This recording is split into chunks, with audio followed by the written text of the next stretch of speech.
An unlock is the discovery of an accelerant for the brand, product, or service invisible in plain sight. The mold on cheese curing disease was a substantial unlock: penicillin.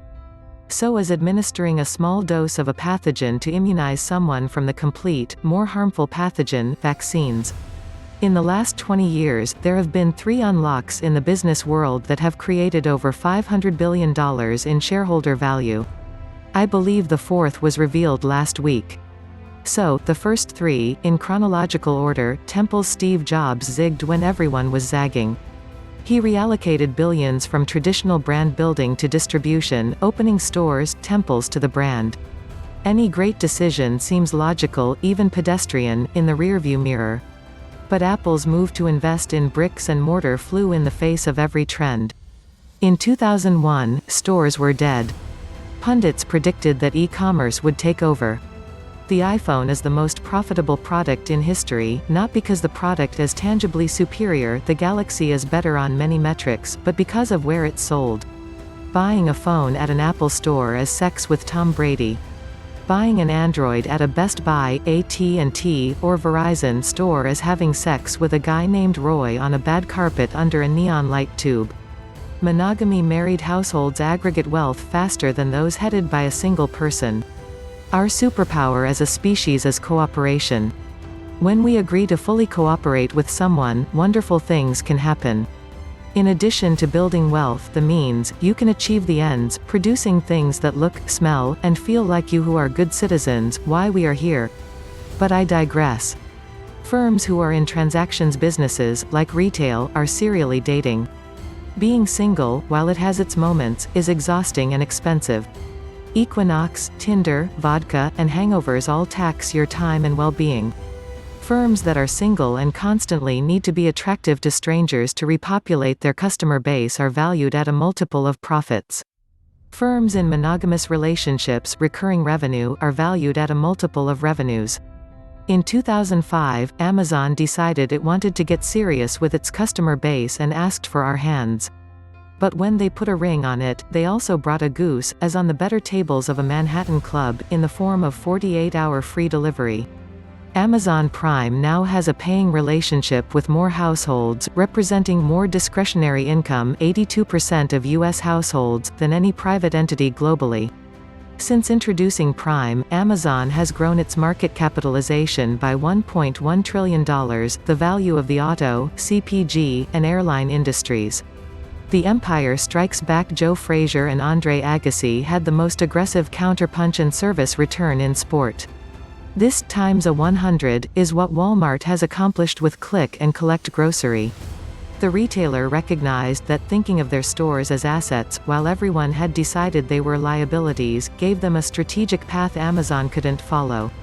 In addition, the NPS on Walmart's grocery is substantially higher than the in-store experience. Genius is obvious, only after it was crazy.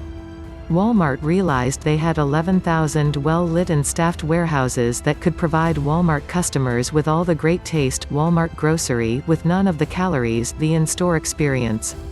The result was a service that might end up being the 3rd biggest business in retail, behind just Walmart terrestrial business and Amazon, Walmart Click and Collect grocery. Since introducing Click and Collect, Walmart has added $100 billion, or the value of the airline industry. The 4th unlock I believe last week the 4th unlock was revealed. Jeff Bezos, at the outset of their earnings call, warned shareholders they may want to take a seat. He has done this several times. This is snatching profits from the jaws of shareholders to reinvest in the firm. With the exception of Netflix, no firm has been given this much runway. Bezos has used every foot of it to set aloft a vessel that nobody will likely catch. Imagine a spruce goose but at twice the speed of sound. Bezos told investors that the $4 billion in profits they were expecting would be reinvested. The investment had a theme: COVID-19. Specifically, Bezos outlined a vision for at-home COVID tests, plasma donors, PPE equipment, distancing, additional compensation, and protocols to adapt to a new world. Jeff Bezos is developing the Earth's first vaccinated supply chain. The genius here is breathtaking. Walmart can't follow, as they don't own their distribution for last-mile commerce. Outside of Walmart, few firms have the balance sheet to pull this off. Maybe FedEx, UPS, or Prologis. But it's unlikely they could make this sort of investment this fast. It would be perceived as reckless. Great strategy cuts a swath between market conditions and a firm's assets. Put more simply, strategy is a firm's answer to the following question: what can we do that is really hard? Any customer, vendor, supplier, or worker who wants a near-virus-free supply chain, a criterion that has gone from zero to light speed in 90 days, will have a selection set of one.